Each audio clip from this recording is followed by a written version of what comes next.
কোন দেবতা শিবকে ধ্বংস করতে পারেন?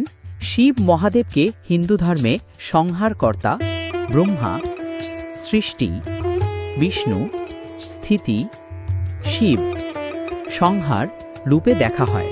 তাই সাধারণ দেবতাদের পক্ষে শিবকে ধ্বংস করা বা জয় করা সম্ভব নয়। তবুও পুরাণ ও তন্ত্রশাস্ত্রে কিছু ব্যাখ্যা পাওয়া যায়। শক্তি ছাড়া শিব অচল, বলা হয় শিবশক্তাযুক্ত যদি ভবতি শক্ত প্রভবিতম, অর্থাৎ দেবী শক্তি ছাড়া শিব নিষ্প্রভ। তাই শক্তিই শিবকে ধ্বংস বা অক্ষম করতে পারে। কাল, মা মহাকাল বা মহাকালীকে কাল বা সময়কেও সর্বোচ্চ ধ্বংস শক্তি বলা হয়েছে। সময়ের কাছে সবকিছু ক্ষয় হয়, এমনকি দেবতাদেরও কাল গ্রাস করতে পারে।